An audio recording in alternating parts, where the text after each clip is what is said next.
Здравје со Александар Динев.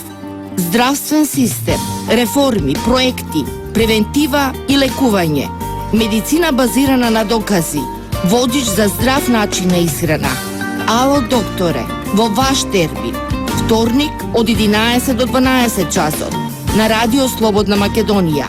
Емисија Здравје.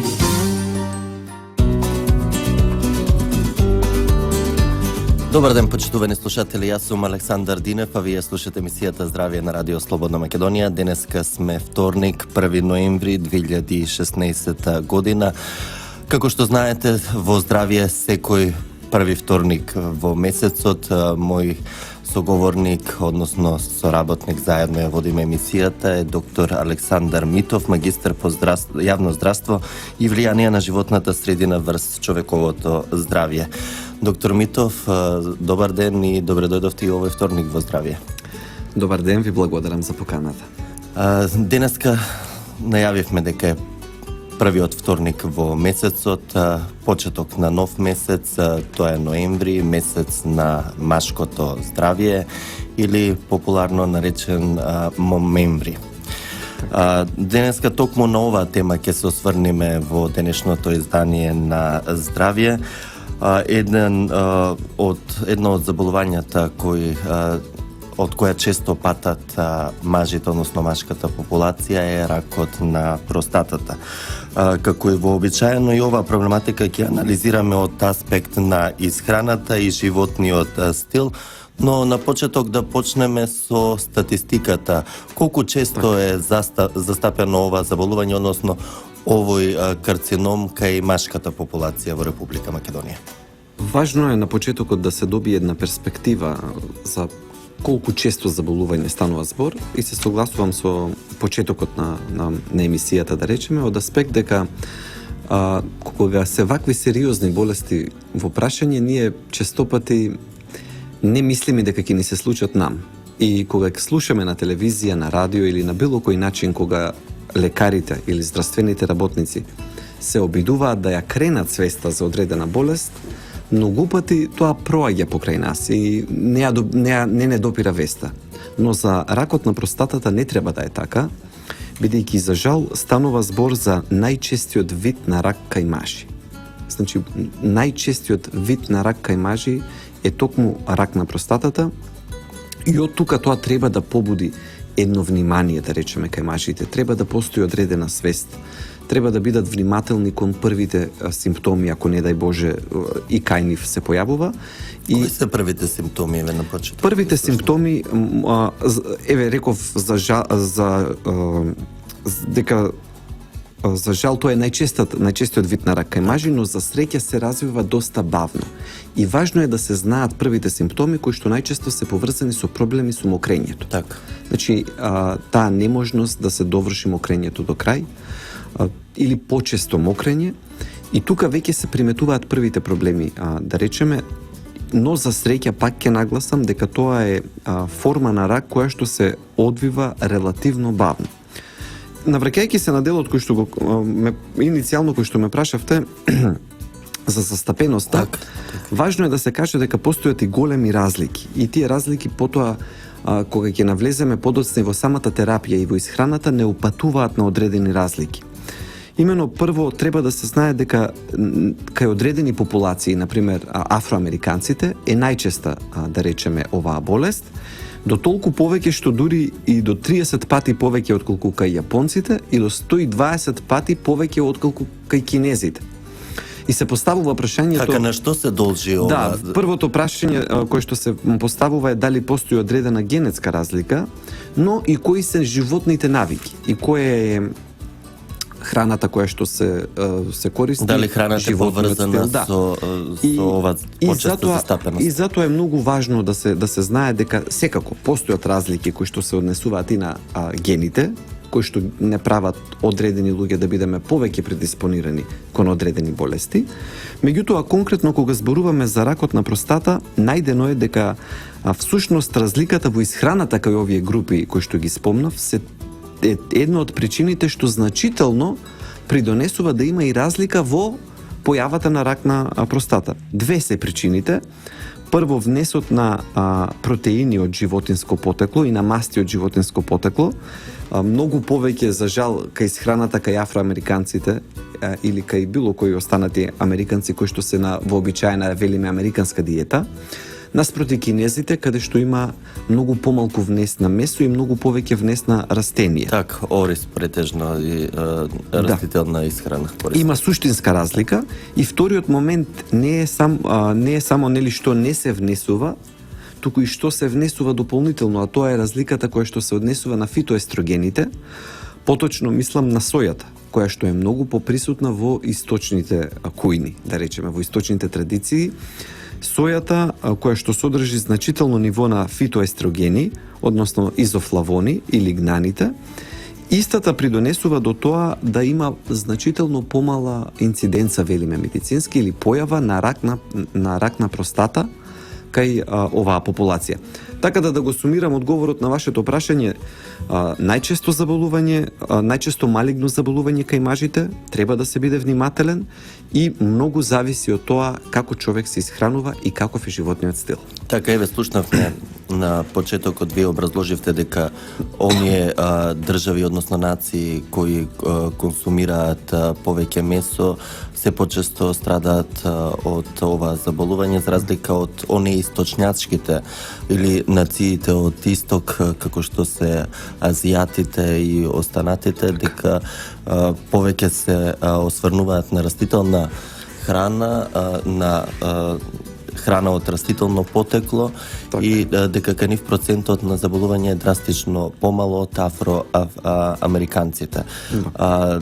Во емисиите од предходно, кога сме зборувале на оваа тема, често сте го споменувале и лененото семе, сега ја спомнавте сојата, но дали има влијание во намалување на застапеноста на ракот на простата, доколку се почесто се консумира лененото семе, и кое е дејството на овој продукт во забавувањето на процесот, односно на ширењето на ракот на простатата кај машката популација?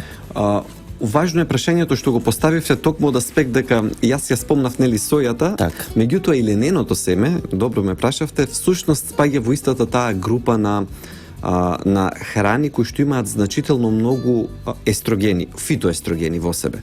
И најдено е дека фитоестрогените кои што се дали од соја, од потекло, односно изофлавоните, дали од лененото семе, и тоа како преку научни студии е докажано дека придонесуваат за подобар исход и доколку се појави веќе болеста. Значи, најнапред спречуваат да се појави, но и доколку се појави, спречуваат полош или побрз развој на ракот на простата.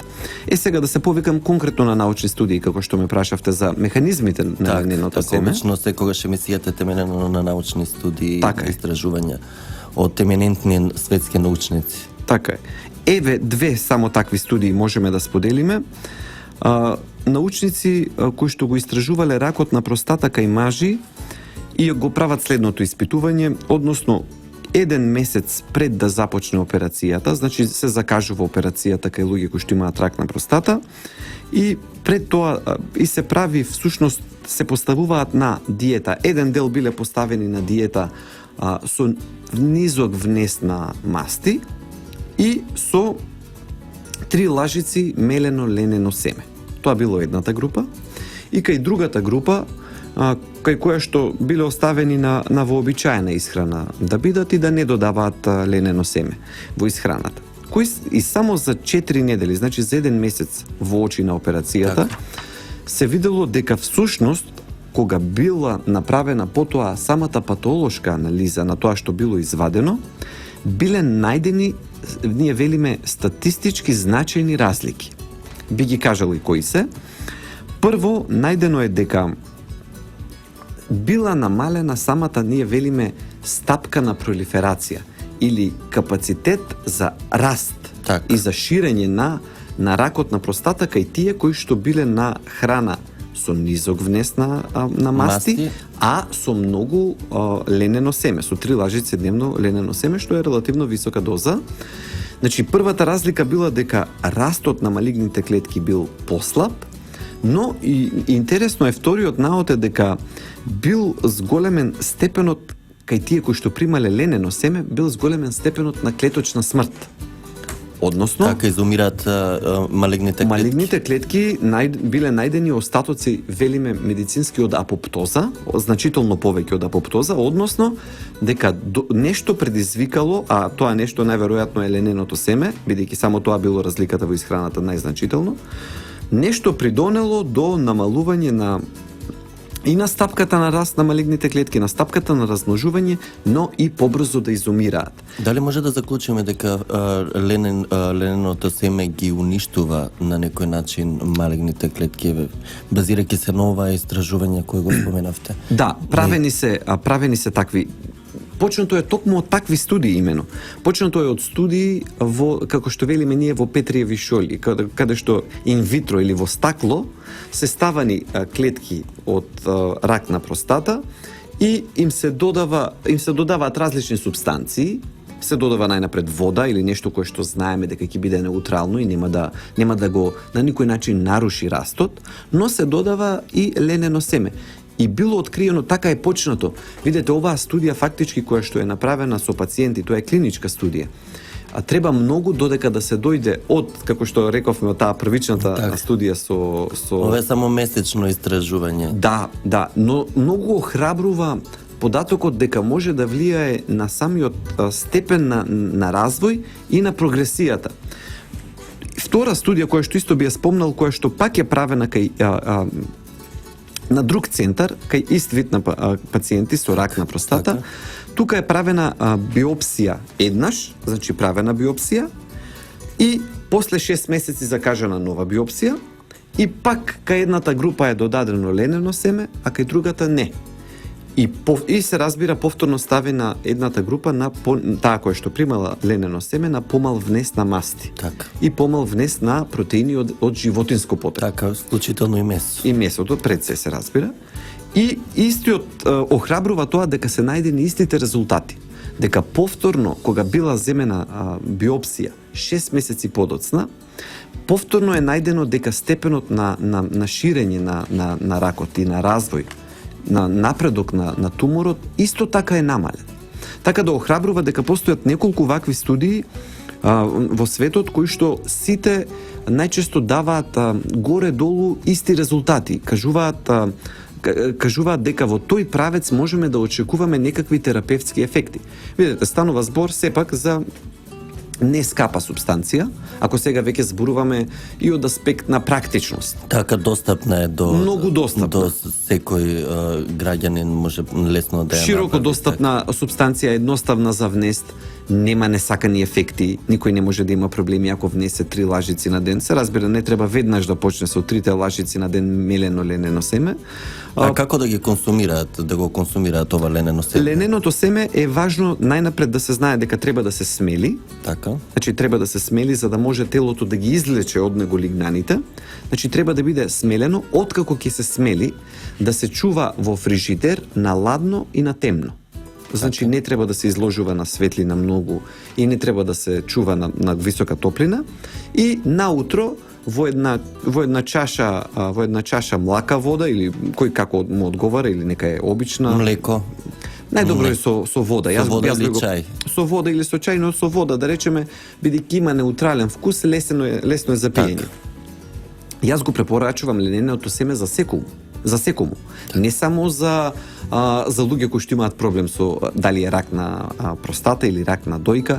Секој мислам дека би требало да внесува наутро ленено семе, бидејќи тоа може поради имунитет, виталност, омега 3, богат извор на омега 3, низа други субстанции, лигнаните, растителни влакна, на многу начини придонесува кон подобро здравје. Кај тие пациенти затоа па препорачуваме повисока доза. Збориме за 3 лажици. Така, значи една лажица е доволно да се раствори во нормална шолја чај. Ке се размеше, ке се остави неколку минути. Неколку минути се остава, тоа малку како преминува во гел фаза, но сосема малку, и се пие. Тоа е тоа. И само треба човек да го направи навика и да го користи секој ден. И нема потреба од страв. Ќе направиме кратка пауза за реклами, ќе се вратиме повторно со нови информации, практични совети околу исхраната поврзана со ракот на простата.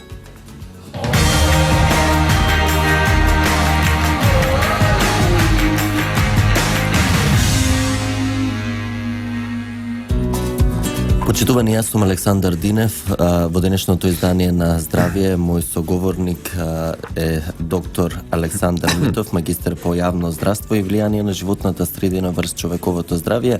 Како што веќе знаете, секој вторник со доктор Митов зборуваме, секој прв вторник во месецот, зборуваме за здравата храна и здравиот начин на живот. Конкретно денеска, бидејќи почнува ноември месец, месец на машкото здравје, се осврнавме на најчестото заболување кај мажите, ракот на простата. Доктор Митов, на почетокот, во првиот дел од емисијата, споменавте дека дадовте практичен совет, всушност дека доколку лененото семе се консумира секојдневно и со научни докази потврдивте дека кај пациенти кои истражувано пред операција, дека доколку месец дена само пред операцијата се консумира, има кога ќе се извади простатата, значи таму карциномот е во драстично помала форма или помал облик, како народски кажано, значи не се ширел во тој изминат период од месец дена, за разлика од она група луѓе кои консумирале нормална храна, богата со... Под наводници нормална. Нормална храна, нормална, збогатена со масти и со месо. Но ова е само како превенција пред операцијата. Дали се правени истражувања постоперативно, значи дали има научни студии како влијае ова ленено семе како додаток во исхраната кај веќе оперирани пациенти или кај пациенти кај кои овој вид на рак е во поодмината фаза? Тоа што всушност ме прашувате е за клиничките ефекти, резултати. Бидејќи, за да појасниме за слушателите, едно е да утврдиме ние, кога земаме биопсија, или кога правиме биохемиска анализија, например на тумор маркери, на ПСА, едно е да утврдиме дека кај тој конкретен пациент има намалување на раст на туморот, има зголемена клеточна смрт, односно апоптоза, има намалена ПСА. Но прашањето кое што го поставувате всушност е добро, тоа во ред, но дали тоа ќе биде преведено во клинички резултати? Дали тие луѓе ќе живеат подолго? Значи, дали... Што е постоперативната состојба? Дали ќе биде подобар исходот од лекувањето, од болеста што можеме да очекуваме? И тоа е сршта на истражувањата во клиничкиот дел и за среќа одговорот е многу охрабрувачки. Одговорот е дефинитивно да. Ќе се повикам на доктор Орниш, кој што често пати го споменуваме. Така, познатиот доктор. Така, меѓутоа тој е тој кој што е основоположник на овој вид на истражување и кој што правил еден таков вид на анализа за 93 мажи кои што всушност го имале тој проблем со веќе диагностицирана болест со рак на простата и биле поставени на така наречена активна обсервација. Односно да се следи што се случува со одредени тестови на одреден интервал, без да се превзема ништо, во смисол дали треба или не треба операција. Видете, ако напредува туморот, тогаш се очекува дека ќе треба да се интервенира. Но ако телото го држи под контрола, ако не напредува, тогаш тој процес се одложува и не мора да се прави. И половина од тие пациенти тој ги ставил на својата програма. Сега ќе објаснам која е всушност програмата на доктор Орниш, која што се нарекува Спектар, и другата половина која што биле оставени на така наречена вообичаена американска исхрана, или нормална што бија збогатена со масти, со месо, со тие продукти. Животинско потекло. За жал. И програмата на доктор Орниш всушност се состои од веганска исхрана, односно исхрана која што е исклучиво растителна. Тоа е првиот момент.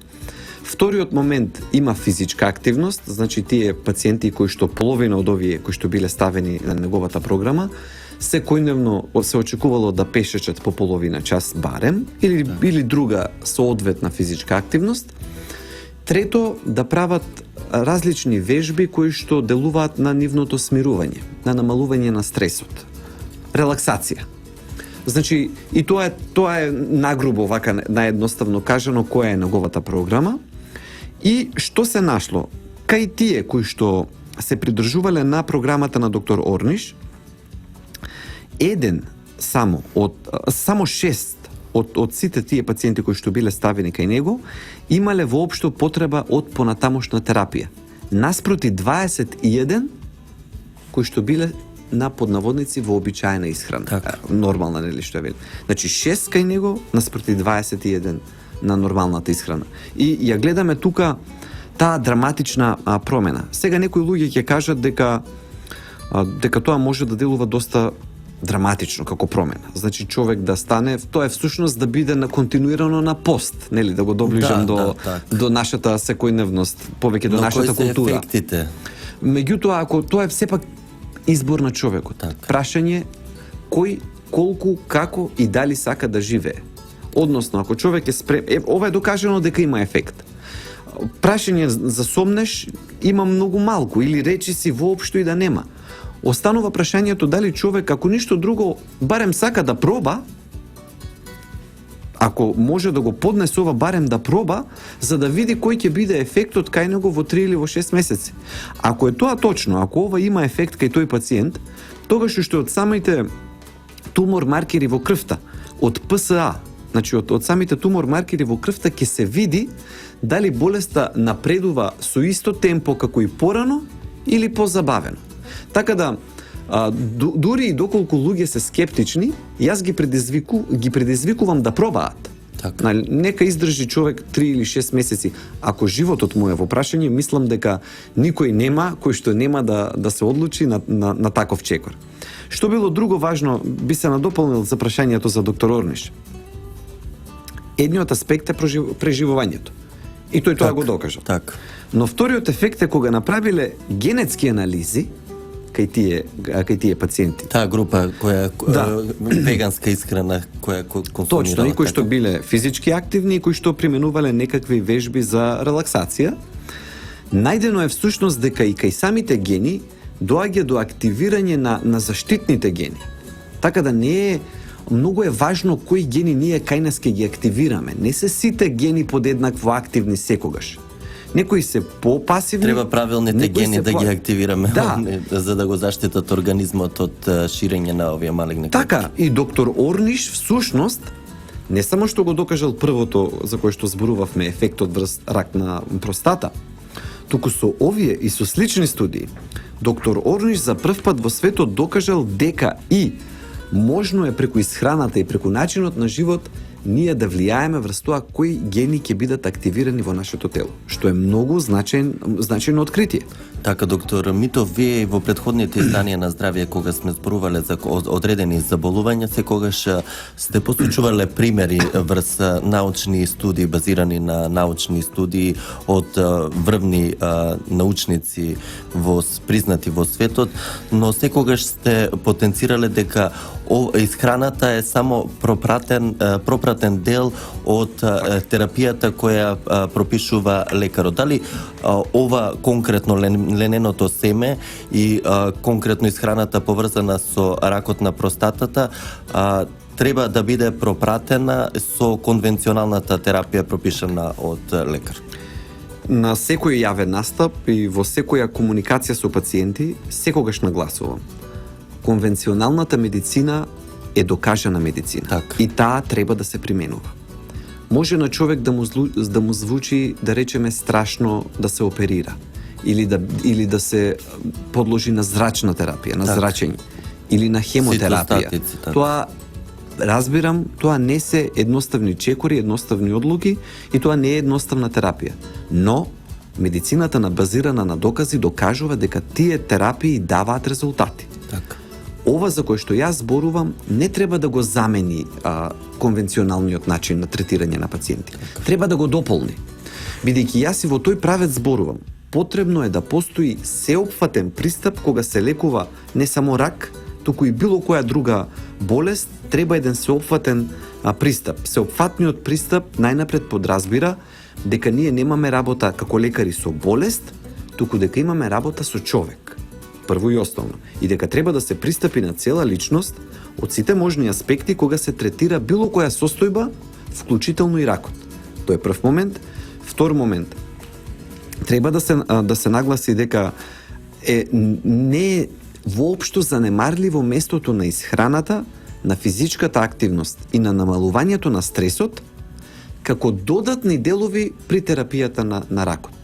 Значи, хирургија, радиотерапија, хемотерапија, апсолутно.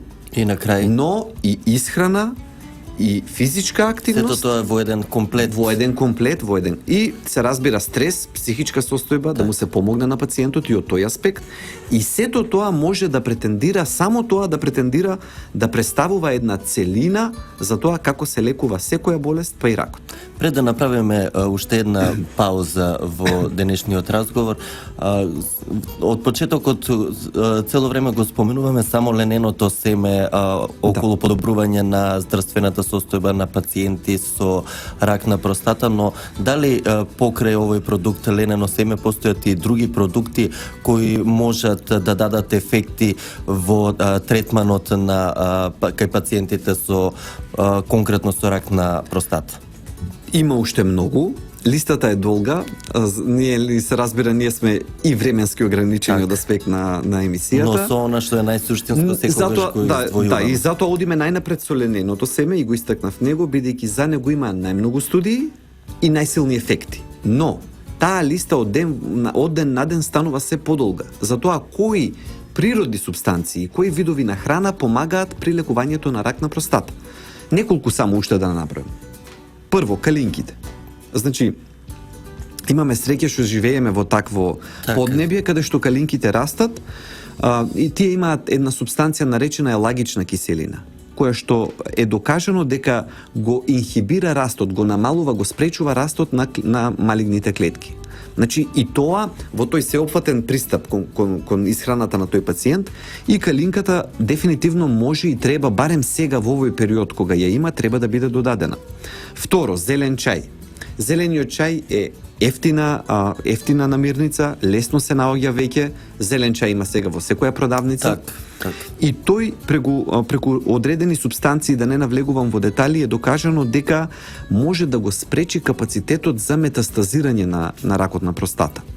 Потоа брокулите, кои што толку многу сме ги зборувале. Така. Некој ако рече дека тие имаат И се застапени во... доста застапени во нашето поднебје, тие имаат сулфурафан, кој што е многу важен во битката со малигните клетки, но некој ако каже дека брокулите се скапи, во ред, тогаш одиме на зелена зелка. Зелената зелка е втора по содржина на сулфурафан од круциферозните зеленчуци. А зелена зелка ја има сега. Ја има и е многу, ја има и е многу ефтина. Значи, може да се најдат и за разлика од другите години малку е поскапена, но да, но сепак е пристапна, можеме да речеме, да, зелената за секој граѓанин од секоја категорија. Потоа куркуминот, кој што сме го зборувале во толку многу емисии, еве овие 4 на пример, кој што сега ги спомнам. Куркуминот е она жолтеникава зачинот, турмерик или куркумин, кој што го зборувавме во многу емисии и кој што има многу силен и антивоспалителен, антиинфламаторен ефект, но и многу студии покажуваат силен антиканцероген ефект. Така да, за среќа, листата се шири. Не е лошо да пробаат слушателите доколку имаат ваков здравствен проблем, барем со еден од овие. Треба дефинитивно. Видете, ова е малку и малку бара и посериозен пристап, така да добро е и да се консултираат и со лекари и со луѓе кои што го разбираат ова, бидејќи е важно дека овие субстанции треба да се сватат како дневни дози. Значи треба да се примаат како дневни дози, колку што е можно повеќе. Значи не треба да се, како што никој од нас не зима лекови, еден ден зимам, еден ден не зимам, треба да се направи прецизен нутритивен протокол од стручно лице за тоа како и кога што треба да се јави. Така секако, но да ги послушаат советите пред се на лекарите, но не е лошо да пробаат ленено семе, да пробаат калинки, броколи или зелена зелка, Зелен куркумин, зелен чај, кои секако се многу достапни на македонското поднебје. Доктор Митов, ќе направиме уште една кратка пауза за реклами, ќе се вратиме со темава поврзана со машкото здравје и почетокот на месец ноември, месец на машкото здравје. Здравје со Александар Динев. Здравствен систем, реформи, проекти, превентива и лекување. Медицина базирана на докази. Водич за здрав начин на исхрана. Ало докторе, во ваш термин. Вторник од 11 до 12 часот. На Радио Слободна Македонија. Емисија Здравје. Почитувани, слушате емисијата Здравје на Радио Слободна Македонија. Денеска вторник, прв вторник во месецот. Мој соговорник во денешното издание на Здравје и соработник постојан секој први вторник во месецот е доктор Александар Митов, магистер по јавно здравство и влијание на животната средина врз човековото здравје. Доктор Митов, првиот дел од емисијата го посветивме за нечестото заболување малигно заболување кај мажите, ракот на простата, бидејќи оваа емисија посветивме на машкото здравје, бидејќи ноември е прогласен за месец на машкото здравје, кој карактеризира носење, пуштање на брада и бркови, и така, тоа е личен став и личен избор, но загрижува и фактот кога сме кај машката популација дека статистиката во последно време укажува и покажува дека се почест проблем кај мажите е неплодноста. Дали ова состојба станува се поалармантна во последните години? Која е причината за се позастапената неплодност кај мажите? За жал, иако може би на прв поглед да се чини дека станува збор за личен впечаток, студиите и епидемиолошките податоци и статистиката докажува дека станува збор за реален проблем. Односно дека тој тренд на зголемување на машкиот инфертилитет, како што велиме медицински, или за машката неплодност, за жал е реална. Значи дека тој тренд постои и дека проблемот е се почест и почест. Кога е општо проблемот со неплодноста во прашање, генерално грубо се смета дека 1/3 од причините потекнуваат од женскиот партнер, 1/3 од проблемите од машкиот партнер и уште 1/3 од досега медицински необјасниви причини дека може да се случи. Кога се во прашање мажите, за жал во последниот период е утврден, зборам во последните 15 до 20 години, постои еден тренд на намалување на концентрацијата. Да, во 21 век, па и почеток, па и некаде од крајот на претходниот, дека постои еден тренд на намалување на бројот на сперматозоиди кај мажите. И тоа е всушност не е само во една земја, туку станува збор за интернационално пронајден проблем, бидејќи го има во неколку земји. Би ви кажал конкретни студии каде што тоа всушност е истражувано. Франција имаше доста голема дилема во Франција, имаше различни студии, се додека не се случи последнава студија што ќе ви ја спомнам, кога се разреши дилемата дека да, навистина има зголемен тренд на машки инфертилитет, на машка неплодност. Имено во Франција се следени од 1989 до 2005. 16 години, над 25.000 мажи во 126 клиники и најдено е, следена е концентрацијата, морфологијата и капацитетот за движење на сперматозоидите кај сите овие 20.000 мажи.